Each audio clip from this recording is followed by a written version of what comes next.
As duas naturezas do crente, Gordon H. Ray Roy. Este breve artigo foi escrito com o desejo de auxiliar as almas ansiosas, pois o Senhor quer que conheçamos e desfrutemos de nossa completa salvação. Romanos 8:23 nos mostra que devemos esperar pela redenção de nosso corpo, que se dará por ocasião da vinda do Senhor, mas podemos nos regozijar no conhecimento que agora temos, de que Deus removeu nossos pecados por meio do precioso sangue de Cristo, e também naquilo que ele fez com respeito à natureza caída que trazemos em nós, também chamada de velho homem. Quanto mais desejamos agradar ao Senhor, maior fica nosso conflito interno até que obedeçamos, assim como ocorreu com Israel na antiguidade, a ordem que foi dada: estai quietos, e vede o livramento do Senhor, que hoje vos fará. Toda bênção espiritual é um dom, e não é recebida mediante nossos esforços. É o conhecimento do seu amor e do que ele fez por nós, que nos constrange a viver para ele. O mesmo Espírito testifica com o nosso espírito que somos filhos de Deus. Em João 3,7, o Senhor Jesus Cristo afirmou que necessário vos é nascer de novo, e eu gostaria de tratar deste assunto tão importante, além daquilo que se refere às duas naturezas no crente, e a razão pela qual o crente peca. Isto é revelado na Bíblia, e é uma grande bênção conhecermos que Deus não apenas perdoou nossos pecados, mas também nos colocou em uma nova posição diante de si. As Escrituras nos explicam o que ele fez, no que se refere à nossa velha natureza caída e pecaminosa, a qual todos recebemos em consequência de nosso nascimento natural, e como ele nos deu uma nova natureza com novos desejos, a fim de sermos capazes de andar diante dele em santa liberdade. Há muito o que aprender acerca do novo nascimento no terceiro capítulo de João. Em nossos dias há muitas pessoas que se referem ao novo nascimento como uma espécie de mudança que ocorre na vida de alguém, a qual costuma ser também chamada de experiência cristã naqueles que experimentam uma mudança de vida. Mas quando a Bíblia nos fala do novo nascimento, é porque Deus verdadeiramente dá uma nova vida àquele que crê no Senhor Jesus. Não se trata de um aprimoramento da velha vida, mas uma vida completamente nova. Era o nascer de novo, ou nascer do alto, que o Senhor estava apresentando a Nicodemos. Nascer de novo é obter uma nova vida proveniente de Deus, e veremos também que a vida que Deus dá é a vida de Cristo. Ele a dá a todo aquele que crê, e é evidente que a consequência disso será uma mudança, pois a nova vida deseja agradar a Deus. Nicodemos veio ao Senhor com a intenção de aprender alguma coisa.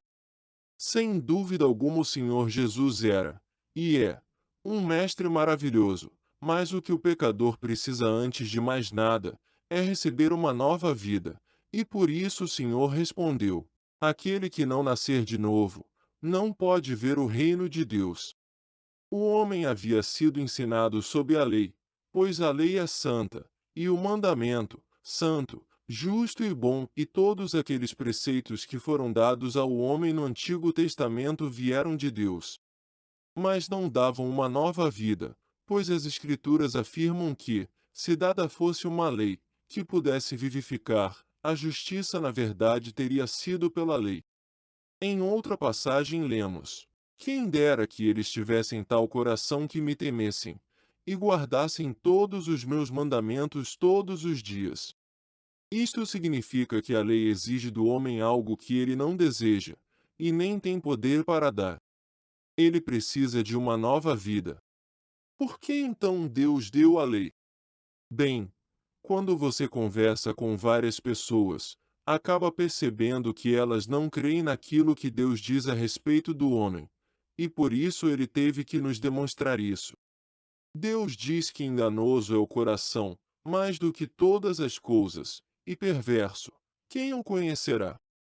O apóstolo Paulo afirmou: porque eu sei que em mim, isto é, na minha carne, não habita bem algum.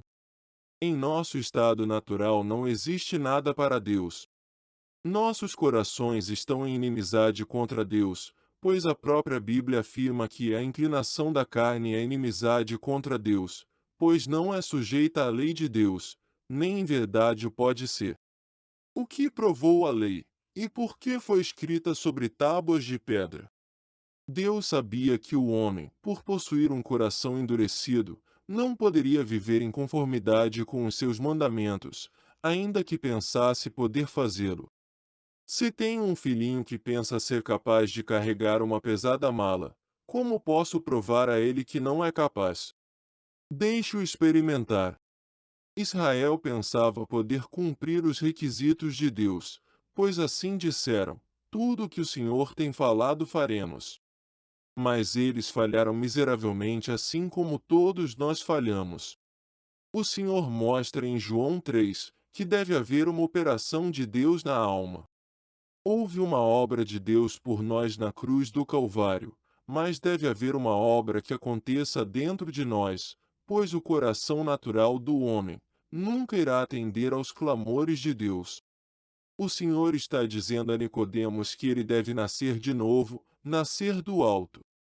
Ele deve receber uma nova vida, e Deus usa sua preciosa palavra, aplicada pelo Espírito de Deus para fazer isso. Tudo fica muito claro em 1 Pedro 1, 22 a 23, onde lemos: purificando as vossas almas na obediência à verdade, ou por intermédio do Espírito, conforme algumas versões, sendo de novo gerados pela palavra de Deus, viva e que permanece para sempre. Outrora éramos pecadores e possuíamos somente uma natureza arruinada e pecaminosa, mas quando Deus introduziu a sua palavra em nossa alma, pelo poder do Espírito de Deus, fomos gerados ou nascidos de novo, recebendo uma nova vida proveniente de Deus. É por esta razão que passamos a desejar coisas diferentes. Porém, não se trata de um aperfeiçoamento daquela natureza caída que possuímos. Deus não a melhora, ele a condena, conforme aprendemos em Romanos 8:3, que Deus, enviando o seu Filho em semelhança da carne do pecado, pelo pecado condenou o pecado na carne. Ele perdoa nossos pecados, mas não a natureza que nos leva a pecar. Ela permanecerá conosco enquanto estivermos neste corpo. Mesmo naquele que foi salvo há 50 anos, a natureza caída não melhorou nem um pouquinho, e nunca irá melhorar. Esta é a razão pela qual os cristãos pecam, deixam a natureza caída agir. Com o auxílio do Senhor, iremos mais adiante buscar nas Escrituras o caminho da libertação. Nicodemos deveria saber como mestre em Israel, que toda a história de sua nação provou que apesar de tudo que Deus havia feito para eles como nação, seus corações endurecidos permaneceram inalterados. No futuro, quando Deus finalmente introduzi-los na bênção, ele irá tirar da sua carne o coração de pedra e dar a eles um coração de carne. Então nascerá a nação de uma só vez. Quando Nicodemos perguntou: como pode ser isso? O Senhor lhe mostrou duas coisas importantes. Primeiro, ele falou da glória da sua pessoa, pois ao mesmo tempo em que falava com Nicodemos, ele estava também no céu, conforme diz: ninguém subiu ao céu, senão o que desceu do céu, o Filho do homem, que está no céu. Ele é Deus tanto quanto o homem, e o valor da sua obra está na glória da sua pessoa. É por ele ser Deus que pode ser nosso Salvador. Em seguida ele falou da sua obra na cruz, como o Filho do homem sendo levantado ali para os pecadores. Fora dessas duas coisas não há bênção para o homem caído, e foi por essa razão que o Senhor proferiu em seguida aquelas benditas e maravilhosas palavras. Porque Deus amou o mundo de tal maneira que deu o seu Filho unigênito, para que todo aquele que nele crê não pereça, mas tenha a vida eterna. Vemos então como o Senhor estava apresentando a Nicodemos a necessidade de ser nascido de novo, a necessidade de receber uma nova vida, e também mostrando a ele que a velha natureza não pode ser aperfeiçoada. Aquela velha natureza é chamada de velho homem.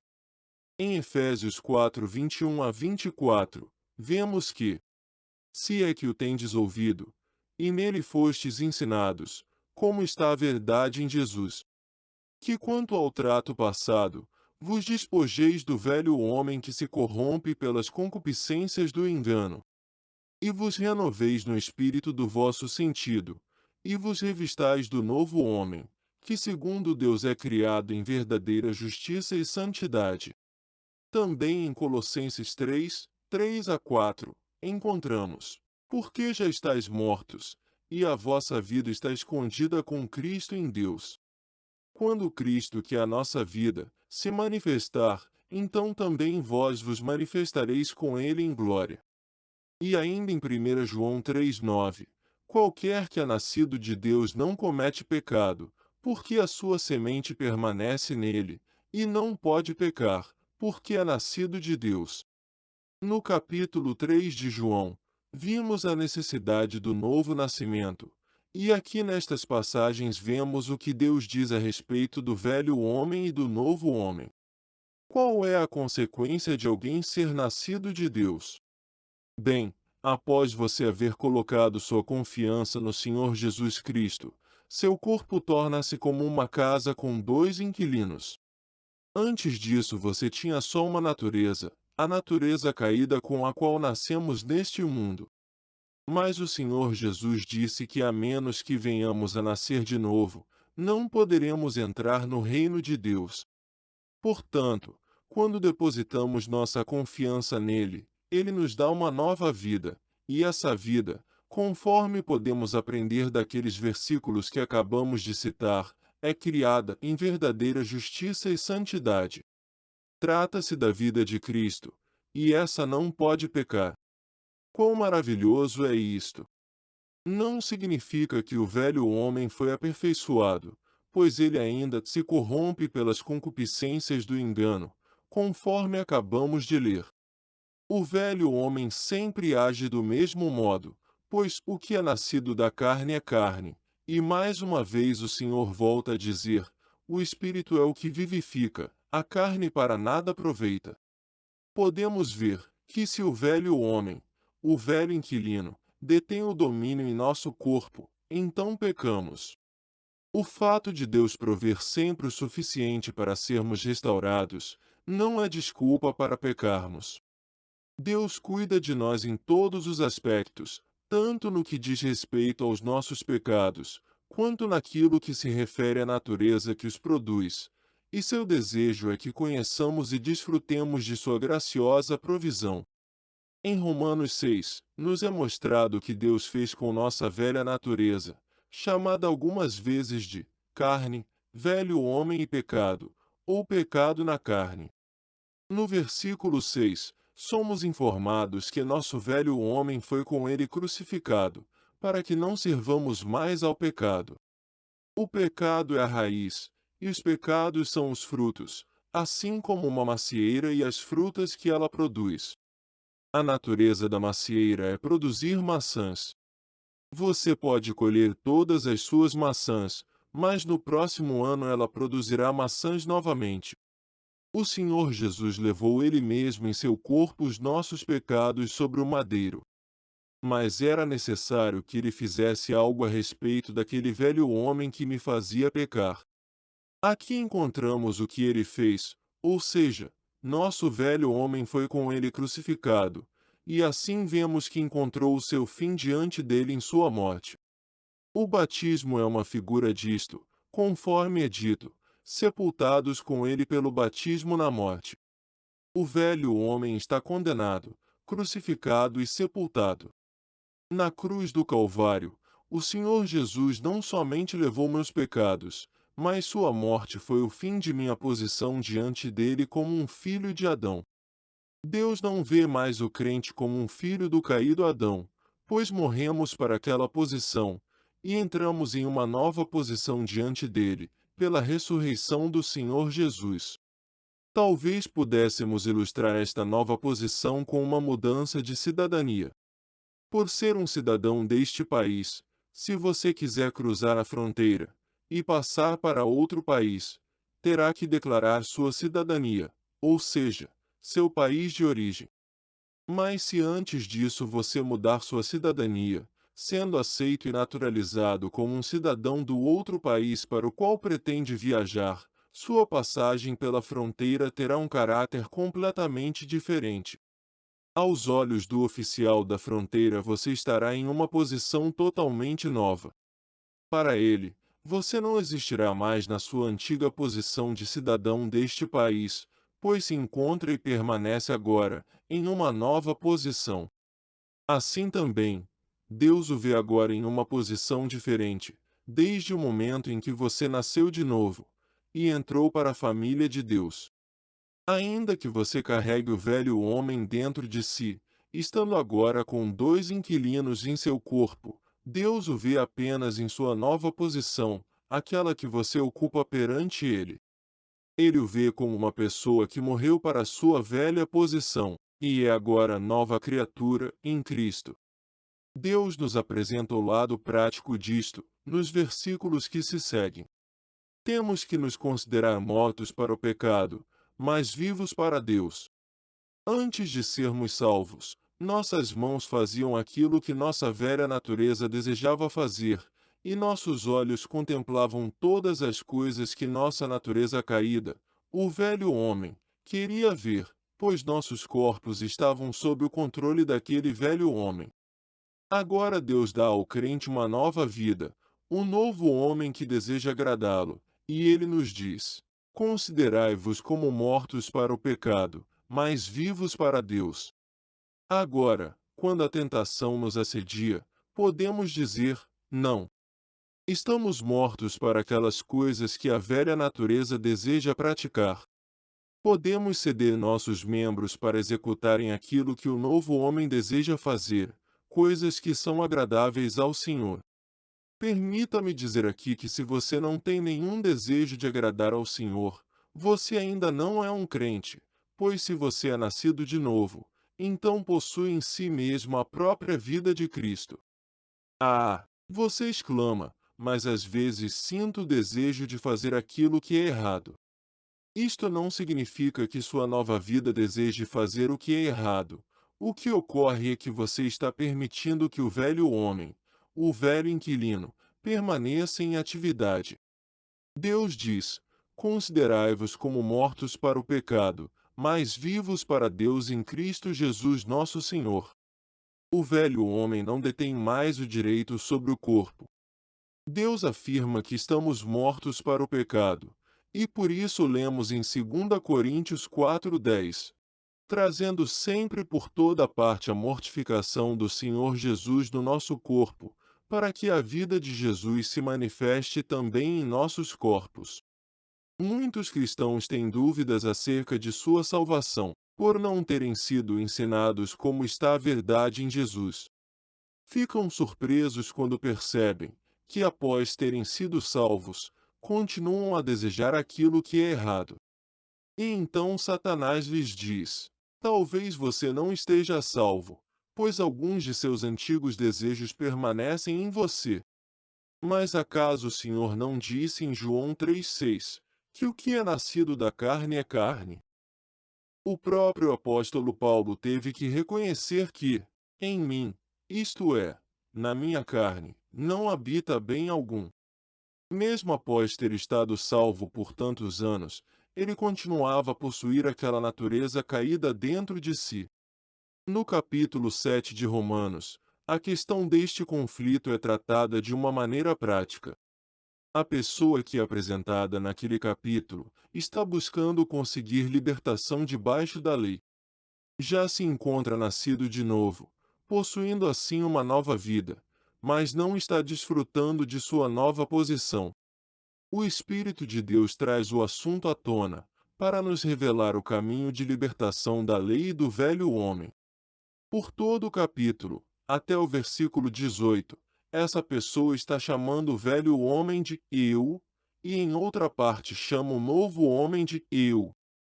É por isso que se encontra em tal conflito, pois está pensando que os dois inquilinos têm os mesmos direitos, mas eles não têm. O velho homem deve ser considerado morto. O novo homem é o único inquilino genuíno, com o direito de dizer o que deve ser feito no corpo, e este novo homem é a vida de Cristo. Existem três coisas importantes que nos são apresentadas aqui. Primeiro devemos aprender esta grande e importante lição, que em mim, isto é, na minha carne, não habita bem algum. Acaso você já teve algum mau pensamento brotando em sua mente, e o repudiou imediatamente, dizendo: Nunca pensei que um cristão poderia pensar desta maneira. Se você creu verdadeiramente neste versículo, não ficaria surpreso em ver que sua velha natureza, o velho homem, não mudou desde que você foi salvo. Temos que aprender isto. Precisamos entender o que significa. O inimigo de nossas almas, que trabalha naquele velho homem, tenta nos transtornar trazendo-nos maus pensamentos que são correspondidos pela velha natureza. Alguém disse certa vez que seu velho relógio nunca o desapontou porque nunca confiava nele. Você confia em sua velha natureza agora só porque está salvo? Você pensa que pode se colocar nos caminhos das tentações e permanecer confiante? A Bíblia diz: o que confia no seu próprio coração é insensato. A velha natureza não melhora, nunca. Lembre-se do que é dito, que em mim, isto é, na minha carne, não habita bem algum. Quem disse isto? O amado apóstolo Paulo, um dos homens mais piedosos que já viveu, pois seu velho homem não era nem um pouco melhor do que o de qualquer outro crente. Preste agora atenção a uma segunda coisa em Romanos 7:20. Ora, se eu faço o que não quero, já o não faço eu, mas o pecado que habita em mim. Ele aprendeu que não há nada de bom na carne, no velho homem, mas existe aqui algo de maravilhoso para nos apossarmos. Ele não se refere mais ao velho homem como eu. Deixe-me dar uma ilustração disto. Suponhamos que exista uma pessoa que acaba de ser salva, tendo deixado muitos de seus velhos pecados, pois passou a viver para agradar a Deus. Um dia alguém lhe pede para fazer algo que ele fazia nos seus dias de incredulidade, mas que agora ele sabe ser errado. Ele responde: Não, eu não quero mais fazer aquilo pois sou um cristão. Porém, após ele haver se recusado, algo acontece. Satanás sussurra em seu ouvido: Você não disse a verdade. Você queria fazer aquilo, e disse ao seu amigo que não queria. Terá ele falado uma mentira? Não. Ele apenas deixou que o inquilino genuíno, o novo homem, atendesse à porta. Acaso a nova vida nele desejava fazer aquilo? Não. O que havia nele que desejava tal coisa? Bem, ele poderia dizer: Não sou mais eu, mas o pecado que habita em mim. Continuamos a ter aquela velha natureza, mas deveríamos deixar o novo homem atender à porta. Sim, ele disse a verdade, pois o velho homem não é mais eu. Agora é o novo homem, o verdadeiro eu, a vida de Jesus que é em cada crente, a vida que sempre agrada a Deus, e não pode pecar. Deixe que sempre o novo homem tome as decisões, e elas serão decisões acertadas, pois embora o velho homem esteja em nós, e nunca melhore, ele não é mais o eu em sua vida. Que bendito livramento! Chegamos agora à terceira coisa nos versículos 22 a 25 de Romanos 7. Porque, segundo o homem interior, tenho prazer na lei de Deus. Mas vejo nos meus membros outra lei que batalha contra a lei do meu entendimento, e me prende debaixo da lei do pecado, que está nos meus membros. Miserável homem que eu sou, quem me livrará do corpo desta morte? Dou graças a Deus por Jesus Cristo nosso Senhor. Mesmo sabendo daquelas duas coisas que acabamos de considerar, ele mostra que o conflito continua. Ele diz que deseja agradar ao Senhor, mas este conflito me faz muito infeliz. A natureza caída continua tentando me arrastar para as coisas que são erradas. Mas após dizer, miserável homem que eu sou, ele pergunta, quem me livrará do corpo desta morte? Ele olha para fora de si, para o Senhor Jesus Cristo, em busca de libertação, e então tem a pronta resposta. Começa então a dar graças. Isto é de grande importância. Você já tentou expulsar maus pensamentos, e acabou por vê-los de volta piores do que nunca. Alguém disse certa vez, que se você tentar lutar com um limpador de chaminés, ficará tão sujo quanto ele. O que Deus está nos dizendo aqui? Que podemos nos desviar daqueles maus pensamentos que vêm por intermédio do velho homem, e deixar que o Espírito de Deus, por meio do novo homem, nos ocupe com Cristo. Podemos agradecer a Deus por termos sido introduzidos pela obra do Senhor Jesus, em uma nova posição perante Ele, onde podemos nos considerar já mortos para o pecado, e onde o novo homem encontra o seu gozo e livramento ao desviar o nosso olhar de nós mesmos para Cristo. Permita-me usar de uma ilustração para ajudar a esclarecer este ponto. Suponhamos que eu planeje construir uma garagem para meu automóvel, e tenho uma pilha de tábuas que há muito venho guardando para esta finalidade. Decido contratar um carpinteiro para construí-la para mim, e peço que ele utilize estas tábuas para a construção. Ele examina a pilha de tábuas, e depois de alguns minutos volta dizendo, examinei sua pilha de tábuas e tenho mais notícias para você. Suas tábuas estão podres. Não há nenhuma boa em toda a pilha. O que foi que ele fez? Acaso ele tentou melhorá-las? Não. Ele as condenou. Preste atenção no versículo 3 de Romanos 8, e verá que foi isto que Deus fez com nossa velha natureza, o velho homem. Porquanto, o que era impossível à lei, visto como estava enferma pela carne, Deus, enviando o seu Filho em semelhança da carne do pecado, pelo pecado, condenou o pecado na carne. Meu carpinteiro condenou minha pilha de tábuas, mas então ele me diz, tenho uma boa notícia para você. Trouxe a quantidade de madeira nova e boa que você irá precisar para construir sua garagem. E isto não lhe custará absolutamente nada. É um presente. Eu, que havia ficado tão triste, quando ele me disse que minha velha pilha de tábuas estava podre, pois dependia dela, vejo agora minha miséria ser transformada em gratidão, e exclamo, muito obrigado. Veja a força dos versículos em Romanos 7, miserável homem que eu sou, e em seguida, dou graças a Deus por Jesus Cristo nosso Senhor. Deixei de olhar para mim e olhei para Cristo, e me regozijando naquilo que ele fez, encontro-me cheio de gratidão. Temos aquela pilha de madeira podre dentro de nós, a velha natureza, e alguns cristãos tornam-se miseráveis ao se ocuparem com ela, e com o desejo constante que ela tem, de tomar o controle de seus corpos. Deixemos de olhar para nós mesmos, e passemos a dar graças a Deus por nos enxergar em Cristo. Portanto, agora nenhuma condenação há, para os que estão em Cristo Jesus. Você está se condenando por ter uma natureza caída? Deus diz que nos vê em Cristo Jesus, e santos e irrepreensíveis diante dele em amor.